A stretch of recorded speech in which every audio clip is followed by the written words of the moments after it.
Good evening, and welcome to a special Weiss Schwarz tournament report brought to you by Level 4 Weiss Schwarz. Melanie Lynette here with JP World Grand Prix North American 25-26, Rochester, New York, top 16 interview with Trey B. Good evening. Hello, hello, hello. All right, without further ado, let's go ahead and get into the tournament report here. Trey has graciously agreed to come onto the channel and share his awesome deck, complete with amazing YouTube tech video, and his matchups and his experiences from World Grand Prix. So we're definitely looking forward to that. Trey has been playing Weiss Schwarz since 2012. He took a break from the game in 2019 to 2021, but otherwise has been playing the game nonstop. Be sure to check out and follow his content on YouTube at the link there at youtube.com at 1K1428 and on Twitter at KingCookie1. You can also add him on Twitter or add him on Discord at Trey428. He's always happy to answer any questions, right? Yeah, always. All right, so you were on Fairy Tale for World Grand Prix. Is there anything special you want to share about the deck here? So the reason I chose Fairy Tale instead of playing something more traditionally powerful in this format, like Gakumas or Hasumasora, was I looked at everything in the format and I realized that between the level 1 Lucy, the 1/1 counter event that I'm playing from the extra booster, and just Natsu's inherent anti-damage effect, I had a pretty good matchup into every deck in the room, where basically every deck in the room was about a 50-50, if not more in my favor. It felt like every matchup was going to be, was I able to play better than my opponent, and was I able to manage my deck better than my opponent knows how to deal with my deck? So I was playing more on the factor of surprise of people not really knowing what the deck does due to having kind of a low play rate in general, and just having the tools to be able to deal with everything that all my opponents were able to do throughout the day. That's what's really amazing about this deck, and I'll be honest with you, I actually fixed and teched cards in my Oshi build for the weekend, specifically because I was afraid of Natsu. I'm just not gonna lie. Because his finisher totally just shuts down my deck, so not having any way to deal with that in red-blue Oshi is kind of scary. Technically, yellow has a better double bounce for that matchup, but that's really hard to fit into that deck. So Natsu's really strong here. I love your addition of the 1/1 counter. I think that does a lot of things. Can you explain to the audience exactly what that does? Yeah, it's a 1/1 event counter that says put a character from stage to waiting room, and you search your deck for a character that shares a trait with the character you sent to waiting room, and then send this card to memory. I mainly used it throughout the day to deny reverses, mainly to Gakumas. Basically taking their plus 1.5 in there to add one card to hand and blind stock one, and turning it into alright, I get to take one card out of my deck to thin my deck out, and I deny you the reverse, you still don't get the direct lane, and I put this card into memory, meeting my condition and compressing all at once. Yeah, it's just a really, really versatile counter. And honestly, if I think over a bunch of the more recent Weiss sets, this is not an effect that Bushi has printed on an event counter again, or recently at least. So it's like just really strong because you exchange the stock, but it compresses to memory. It denies the reverse, and you pull damage out of your deck. That's just an amazing exchange. When I was first building this deck, actually, with the help of some of my locals, mainly Anthony and Rashawn, and Carmen helped me a little bit with it, and like just getting the core of the deck put together. I sat there and I looked at that card, and I went and looked through every single old card and was like, what can I be playing right now? And I saw it and I went, huh, have they ever printed this again? And I went and looked through I like went on like Japanese deck log and clicked level 1 events and just looked through every event, and I could not find them ever printing this exact profile ever again. Yeah, I don't even think, like, I'm a big Little Busters fan, and I don't think that even in like Little Busters versus DeCapo days like this existed. So yeah, no, it's just very strong, especially into the current meta with Gaku, and a couple of other sets are running on reverses too, and it's even good if their level 3 has an on reverse. Cool, yeah. I'm gonna deny you your reverse, and I'm gonna pull damage from a deck. It seems like a good exchange. Yeah. Now it also we'll go back. Go ahead. Oh, you're fine. It also is just like an extremely, like, even without the denying versus effect, it's extremely just a strong card in general. Like, without, like, that card without the sack part of the card was a run as a 4 of in Memory Slime, and that was one of the best decks in format during its time. Like, this card has been printed so many times with, like, modified effects where it's just, alright, cool, search 1, send this to memory as long as you have a character or something. Like, they've printed this in, like, much newer sets with, like, less restrictions, or, like, even more restrictions in some cases, and it's still a playable card seeing play at 4 of, so it being this old and being this versatile and what it can do is just, like, something you don't see super often. Yeah, you have to dig into some sets, like, there's exceptions, of course, but there are some effects that you never know what's going to come back around. And that is an important part of Wei's history, definitely. Also, on top of Trey's discussion here, he has an amazing YouTube video that he just published for his channel that goes over his creation process of his deck build for this quest, and you should definitely go and check it out. I only got a chance to watch a little bit of the intro before we went to filming here today, but Trey, you've kind of compilated in this amazing project all of your thought process, correct, on your deck building? A good bit of why I decided to run with what I did today. I don't go fully into detail of everything, but I do go over almost every card that you see in this deck. I talk about in this video. Amazing. So this will definitely be on everybody's watch radar. And so, did you win an invite for World Grand Prix, or did you have to play LCQ? I got my invite. Awesome. I ended up getting second place at our local event. I ended up losing to a local player named Ling. He's from South Carolina, if I remember correctly. Very good player. He actually just recently top 16 Houston. I was there with him. I celebrated with him and everything. Very, very good player. I was playing against, he was playing Oshi. We were playing in the finals for the first place slot to get the playmat, and he hit a crazy line where he ended up dealing me like 9 straight damage while I was like 6 climaxes and 10 cards or something. Oh no. So, yeah. Oshi can do that. Yeah. But still had your invite. Card. So got to chill, relax Saturday, kind of get ready, and then on to the main rounds on Sunday. Yeah. Alright, so round 1, you started off the day strong with a win against Nike, Goddess of Victory, and this was the Gate standby deck that's become pretty popular, mostly in English, but definitely in both sides of the game. Yep. How did your match go? He started, I can't remember this game perfectly, but I remember he had a kind of a rough early game, and I remember he had to dual lane one turn when, like, very clearly there should have been no reason to dual lane except for you just don't have playables in hand. And then I ended up just being able to set up triple Natsu, and I didn't even need the anti-burn for the crackback. I think I just killed him off of that. I could be wrong about that. This was like the one game of the day that I don't fully remember because it was so early and I was very tired, but... Yeah. No, sounds good. So, very strong start.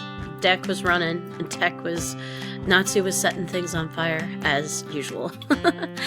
How So round 2 was a win against Algieri High School, and this was the choice comeback or gate variant. Yes, it is. That deck was terrifying, genuinely. I didn't have a lot of matchup knowledge into that set. I had like general understanding of what it did, but I hadn't had any like in the field play against it. Mm-hmm. So I was kind of just like having to remember things as the game went on, and I was able to like squeeze it out because he decided to go for a line where he didn't deal as much damage or something, because the climax combo at 3 on play of climax, you either burn 2 or if you and your opponent are both at level 3, you heal 4. And if he decided to heal 4, if I remember correctly, he would have just like, if he decided to deal 2, he would have just won on the spot, but he decided to heal 4, and he ended up just like not able to kill me from that point, because I was at 3-1 and he healed me down, and it didn't end up going good for him. Those finishers are the hardest sometimes to pilot in long events, because like the choice seems really, really strong, but it takes someone a lot of time to know when to do what in what situation. And I would argue today trying to heal down at 3 might save you, but your deck has to be in a very specific probability state, and that is very hard to gauge, because you can be compressed and still eat your damage in a pocket. So I struggled with that too with some decks back in the day. Yeah, I think the like genuine idea of the deck was super cool, because I think the idea is if you have 2 or 3 of them, if your opponent's not at 3 yet, then you use the burns to push them to 3, and then you use your last one to heal yourself down while not healing your opponent. Or like vice versa, where if you're at like 3-4 and your opponent's at 3-1 and they fail to kill you on their finishing turn, you can just say, alright, cool, we both heal 4. Oh, you're at 3-0, you don't heal down. I'm going to heal 4, and then I'm going to deal 2 twice. Mm-hmm. But the problem during our game is I think he only was able to field 1 finisher, so he was only able to decide on 1 of them. Oh, okay, yeah. No, that makes that decision making even harder, because you just aren't set up to do what you wanted to. So, round 3, we have a win against Gakuen Idolmaster, and this was the 6 comeback and 2 choice variant. Yeah. That game was, I don't want to say a non-game. It was, my opponent played very well, but if I remember correctly, they just weren't able to get their level 1 combos. And then they ended up going for the level 2 combo, but I was able to just like move through my deck so quickly that like even though they were refreshing every turn, I was basically just doing the same. Because I was just making sure I could never be in a bad deck state, and unfortunately level 2 combos kind of just like fail in the face of Lucy, who can just swing at 14k on level 2s for fun. Yeah, Lucy looks at Memcho and A-Choice Oshi and laughs. You need an assist to hit this power level. Yeah. Well, like, it even swings over, like, relevant level 2s like Miran or Alice or anything like that. Like, most of them don't sit at 12-5. You have to counter to get over 14, you know? Mm-hmm. No, you're 100% correct. So your deck is primed to deal with that, and you were also compressing and, like you said, staying in a deck state where their free fresh compression wasn't as much of a threat. So,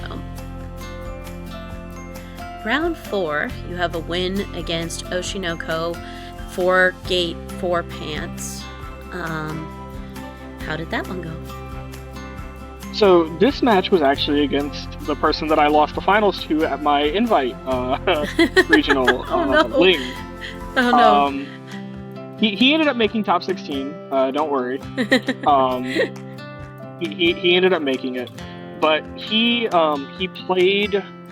We both realized that the reason I lost in our game in Georgia was because I pushed him to 3. We were both like not trying to push each other to 3, and I ended my turn at 2-6, and he was able to push himself to 3 with the Ricky. The aqua. Yeah, the aqua on play. Yeah, the Aqua Ricky. I wanted to say Aqua Ricky, but I remember that's just a profile that just Oshi does not have, so it might sound confusing saying they used Aqua Ricky. But yeah, he used the Aqua Ricky to get himself up to level 3, and then was able to just like I said, deal 9 to me in a very quick compressed deck state, because he just like milled 3 climaxes on the Akanes and then did it again. So yeah, it was kind of we both were sitting there at like 2, and there was like literally a turn where both of us just passed turn because we were like, we do not want to deal the damage to each other. Yeah. But I was doing my best to keep track of where all of his aquas were. He had 3 go back. He leveled 1, he had 3 go back in his waiting room when he refreshed, and then like by the look on his face I could tell that he didn't draw into it, and then he like brainstormed twice, couldn't hit it, but he took a bunch of climaxes out of his deck, and I just went, okay, cool, here we go. Used the 1/0 Aquarius Lucy to push myself to 3, and just took it from there. Yeah, that's definitely a tactic against just any deck that has a very, very powerful finisher in game that can end a game when somebody's in that 2/2 to 2/4 range. Is that we'll try to not send them to 3, but that on play Riki effect, and Riki is the main character main protagonist from Little Busters. So I always giggle that. Bushiroad, they've given variants of that effect to multiple cards over the years now, but when Aqua got it, I was like, yes, they gave it to the dude. They're keeping the history alive.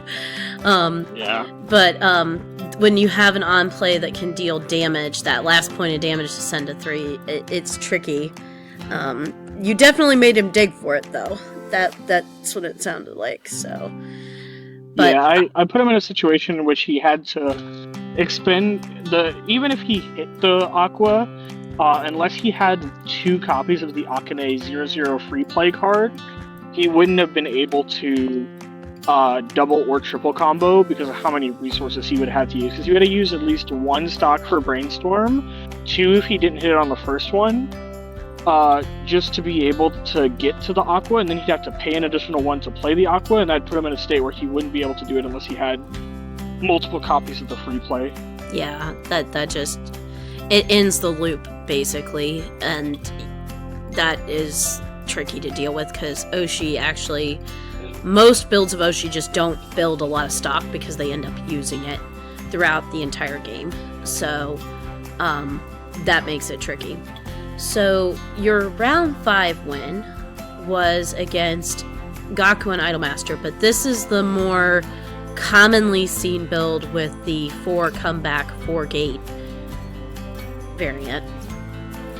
Yeah. Both me and my opponent kind of had a rough game. But in the middle game, he ended up only being able to... I, crashed my board, because I was only able to get into 1 copy of the 1/1 counter. So I ended up, crashing my board to put it in memory, with all of my Honor-Verse memory effects. And then he only fielded 1 copy of 1 combo, and then slammed Climax, and I was in a fairly compressed deck state. And he swung with the combo, and I went, oh cool, this is great. I played it, played the 1/1 counter, and just decided his combo just didn't work. Mm-hmm. And it I'm pretty sure that 1 play single-handedly won me that game. Yeah, you shut off his 1 chance at, and they probably didn't expect it either. That's the other part. Yeah, I think, because that edition of that event makes your build very unique for that matchup. Yeah. So after the uncomfortable deck check and process, so then you were in top 16. And was this match a rematch, or was it a match against somebody else's Gaku and Idolmaster for comeback for gate? This was against a different player. It was the same. I'm not sure if it's the exact same down to the same 50, but it was the same deck. This game was kind of an odd game. My opponent had a really rough game. They were out 7 climaxes by turn 1, and then I ended up trying to push advantage with that as much as possible. My 0/0 Natsus that like on attack trigger twice as long as I take a damage for it. And I was able to do that, but I just got like, I don't know if I like what I did in particular, but I just ended up like taking so much damage very quickly. And in my final turn, I went into turn with 4 cards in hand, a gold bar, a copy of my 3/2 early play that top checks X, and then 2 copies of Natsu, and then I drew a copy of Natsu for turn. And if I would have, I basically had to make the decision right then of, am I going to try to go for triple Natsu, which requires me to trigger a climax in my first 2 attacks to be able to do it, or am I going to clock the Natsu to attempt to guarantee at least double combo with my top check X card? I decided to go for the guaranteed double Natsu, and then ended up drawing a climax and triggering a climax, drawing my correct climax and then triggering a climax on my first 2 attacks. So in hindsight, if I would have done the clock to climax, I probably would have ended up winning that game, but I actually ran into this opponent in Houston this past weekend, and he was like, "I'm so sorry, dude, I shouldn't have won that game, I was 7 climaxes out," or something like that. I don't remember if he said sorry, I don't want to like put wrong words in people's mouths, but he was like, he was like, "Yeah, I was 7 climaxes out, there's no world I should have won that game," or something like that. No, but yeah, very, very, very nice dude. Awesome. So, but still, top 16, very amazing achievement. A lot of hard work, and should be noted, undefeated in Swiss as well, because you 5-0'd Swiss. And if I remember properly from the rankings, I think your win percentage was higher than the other 2 folks that were undefeated at the end of Swiss. So, yeah, big congrats there. Yeah, I was like technically first place out of Swiss. I believe 4 of my 5 round opponents all made it into top cut, off of like my tiebreakers and some other stuff. Yeah, that's really impressive. So you gave a lot of people one of their only losses of the day too, that went on to top the thing. So, yay, yeah. Big achievement. All right. Yeah, Keep going. Oh, I have never had a run undefeated out of Swiss before. I'm normally notorious with choking at the end of tournaments or having very bad luck in bubbling. Like this past weekend at Houston, got 21st. All my only 2 losses both made it, and the person I'd beat in round 6 made it, and I didn't. So like I have a very bad history of, if I'm not a guaranteed XO or X1, I don't normally make it. So going undefeated was very, it meant something to me. It was the first time I've ever gone undefeated in a major, so it was a great experience. Yay, that's awesome to hear too. So, and Houston was a very large player pool, so your accomplishments there are definitely just as big. So you have a couple of shout outs to share. Yeah, a lot of our Atlanta locals, I joke a lot with being like this ego person, but I hope most of them know that I'm joking most of the time, and I do my best to try to like lift my community up. I always do my best to ensure that anyone that wants to learn how to play the game better and like is willing to show that they like are willing to put the effort in to get better at the game, I will always put the effort in trying to help them. Some of the people that really helped me get to this point are Zach and Marty and all the other great people at WinCon. This was like, this achievement to me means a lot due to Zach got top 4 at WGP in 2018. And he was the person that introduced me to Weiss with the Fairy Tale set. So I do my best to always ensure that I am doing for other people what he did for me, and like teaching me how to play the game, trying to help me get better. I don't feel like I ever really started to improve at the game until about like 2021, in which I like put a lot of effort into learning the deep mechanics of the game and learning how to like do a lot of the stuff that I'm able to do now. Thanks to like some of the California people being like Panda and some other people, and I met Carmen along that time, which I didn't even know he made content at the time. I just got introduced to him through some other people, and he helped me out a lot. My friend Anthony and my friend Rashawn, both of them are very good players, world attendees that have been by my side for a good amount of time now, that have helped me get super far. And yeah, all of my Atlanta people, basically, they are the reason I am here, and they're what I want to keep building up and make it to where they're able to stand where I'm at, you know? That is the best part about Weiss, honestly, is I feel like I know other TCGs have amazing communities in pockets as well, but I really truly believe the best thing about Weiss is the amount of community building that goes on and the amount of people that want to help people be lifted up to that higher level of play. I think that is awesome. So it sounds like a really fun scene down at WingCon and in Atlanta, and I hope it keeps growing. That is going to be really cool as it continues to kind of blossom. Yeah, it's not even just at WinCon. Like, the Atlanta scene in general has always been a kind of a hub for Weiss. Like, we probably have like the biggest saturation of stores that like actually carry our game. We have like Gigabytes, we have Super Games, we have Charlie's Collectible Show with Encore Collectibles. We have Quest Comics out in like Carrollton. There's like a bunch of stores that just like carry our game. And like, you know, I travel to these other regions, and like because I play in a lot of the regionals and whatnot, and I see these other these other locations where they have like one store that carries the game, and it's like, wow, what happens if like for some reason you don't want to shop at that store? You just like aren't able to play the game. So it definitely feels great having a community where a bunch of stores are willing to support the game and willing to run the game and whatnot, because it means like we have a much bigger widespread net on how to like get players and get people to continue playing the game and help them with that support system. When people walk into a shop and see people playing a game, it's like immediate advertisement. So the fact that like all the other stores in the area, there's multiple places that are carrying product, which means people are sitting there jamming the games, it just helps bring awareness and helps grow the community. Definitely. Yeah.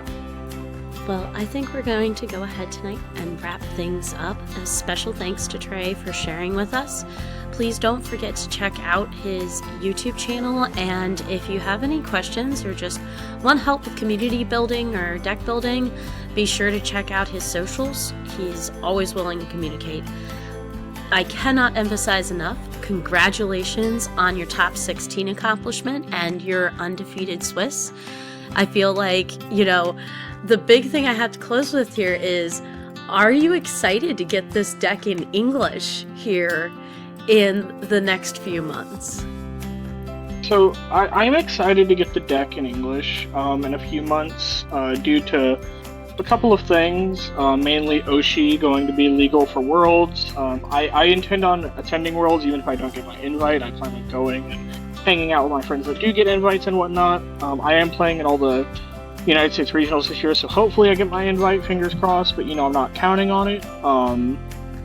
But I think it's going to be in a weird position because Gakumas isn't in the format. The 1-1 event counter doesn't really matter. But also, English has access to a card that Japanese doesn't, which is the 3-2 Lucy that's just on-play reveal top card. You on-play pitch 1, reveal top card of your deck. If it's a magic character, then it gains on reverse clock kick till the end of the turn. So you get access to what the current set doesn't really have, like what JP doesn't currently have, which is a really good off finisher. Like, just on reverse clock kick is a very good effect. Like, you know, it's kind of overlooked sometimes, but like some of these decks just have early plays, or like something like Natsu, right? Where like they just stop you from doing damage or something, and then you just have access to that and you're able to just deal with it. It'll be interesting to see how that deck evolves in English too, because English historically just doesn't have a lot of anti-damage either. So this will be JP now has Natsu's profile on it. Alice from Kiniro or Kimoza is a very similar profile to Natsu, and there's a couple of others that they've given that to, but this will be the first time English has seen Natsu's profile, and I believe, you can correct me if I'm wrong, the only other anti-damage we have in English at the moment is Shauna. So it'll be interesting to see how another edition of that changes the meta a little bit. So I think there's also some like slight anti-damage with Fujimi Set 2 coming out, because I think they get access to those new kind of Suba cards and the Aqua's anti-damage. That's true. It's kind of gimmicky though. Yeah. The JP players kind of all went... There's several variants. There's one variant with that did top, but it was more focused on the new Megaman finisher in the set, I think, than... although, to be fair, Konosuba is in Sneaker Bunko, so... okay, and Fujimi is is one of the other sides, so... But I'll go back through and double check, because I honestly, I built my Akashic Records mono deck. They still didn't give Lena Inverse enough cards for a mono deck. We're close, folks. Yeah. We're close. I kind of built my pet project decks out of the set, and then didn't build like an actual, like, factual deck out of it. Yeah. Additionally, you said congratulations to me for getting top 16 and having an undefeated run, but if I remember correctly, you had the exact same thing, correct? I actually... So I've, like... Full disclosure here, doing these interviews has been a little awkward. I did go undefeated in Swiss, but I was ranked under you. I'm just gonna, like, toss that out there for your props, okay? I was second, okay? And I did make it to top 8. I did lose in top 8, but I had some great matches and a really wonderful day. So, but I was excited. At the end of the day, I think you deserve your props too. Like, you had second out of Swiss, but you did end up ranking over me in Top Cut. So I got a lot of work to do. We'll get there one day. Me too. Yeah. So, but. Again, thank you for sitting down for the interview this evening, and good luck in the rest of the BCS season upcoming. I have full-on faith you're going to go rock the scene at some of these other regionals coming up, because we're still pretty early in the ceiling. Listen, I hope I can believe in me as much as you do. All right, everybody. This is Level 4 White Shorts signing out for the night. Thank you for joining us, and have a great evening.